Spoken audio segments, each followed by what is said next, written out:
looks like they got it open for the season.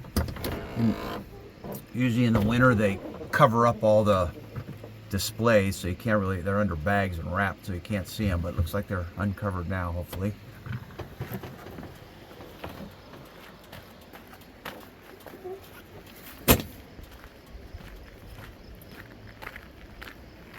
Take a look over here at the sign so you know what to see. Not too far of a drive. We were just on the other side over there, across the highway, along the river, on the other side of the river. We came from the bridge. Here's the sign.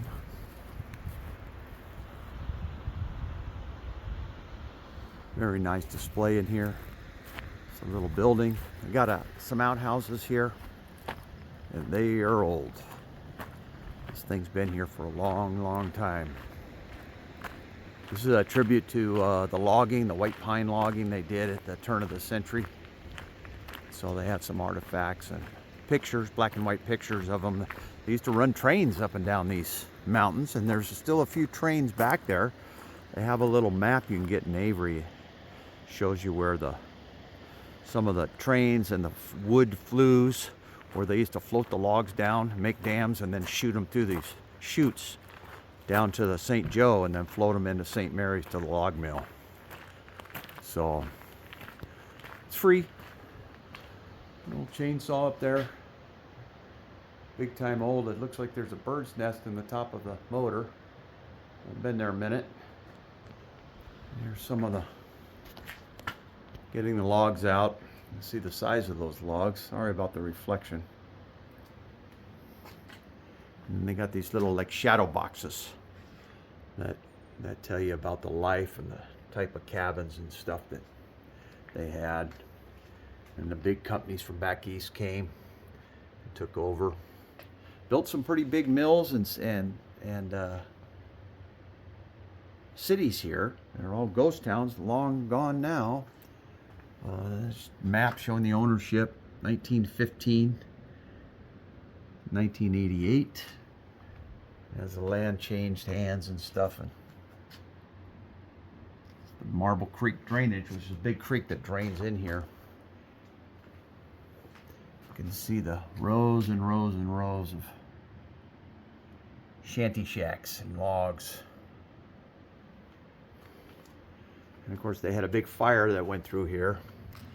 1918 and 1929 burned a lot of lumber. In those days there's no airdrops, so it's all hand fighting. And these are some tough guys that lived up in these woods. Most of them getting about $2 an hour, working 12 to 16 hours a day. And then they can tell you a little about, is it a chute or is it a flume?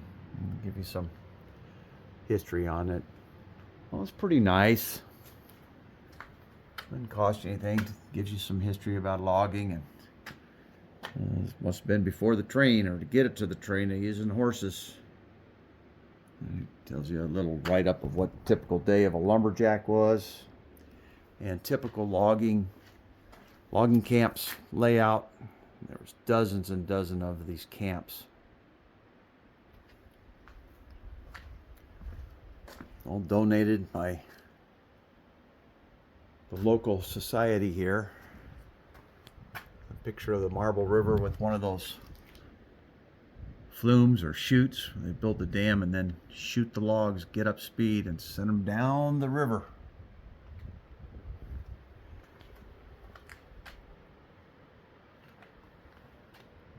Hard work. These windows aren't too clean. The photographs a little grainy. There's an old steam powered logging equipment, and they called them the steam donkey engines. They were running this up and down the St. Joe River, and then the rails came. You can see that railroad going straight up the mountain. That had to have been a little bit of a haul. And here's, they give you an idea of the grade. Little model on there. That's kind of cool. There's the big steam power.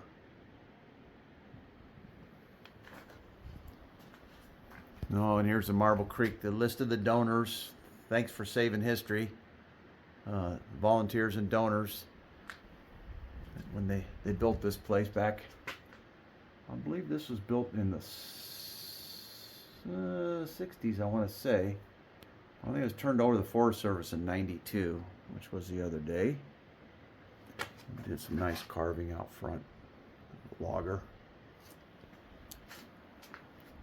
And then they had a invader. They got some white pine blister rust disease. Came from Europe and started wiping out all the trees. Very sad. But perhaps they would have logged them all anyway.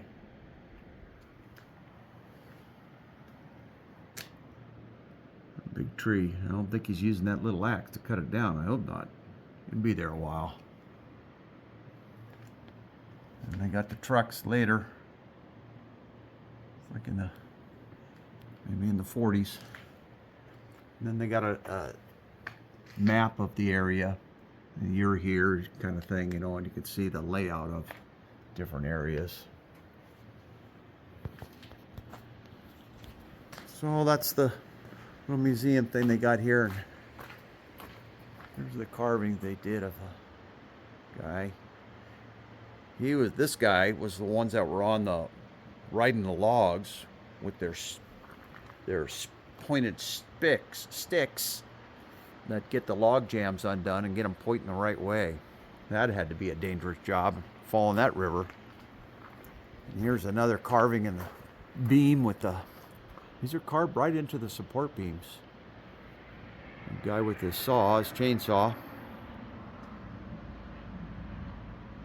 Anyhow, it's quite nice.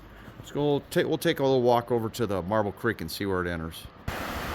This is where the Marble Creek goes under the highway and enters in and runs into the St. Joe River.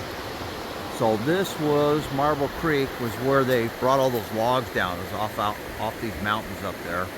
And you can drive that Marble Creek road for miles and miles and miles. We'll go up there a little way and I'll show where the cutoff is to go up the ridge to go back to the Huckleberry Campground. Beautiful. Running strong in the spring. We didn't have a lot of snow this year, so I've seen it a lot higher than this at this time of year, but still running pretty good.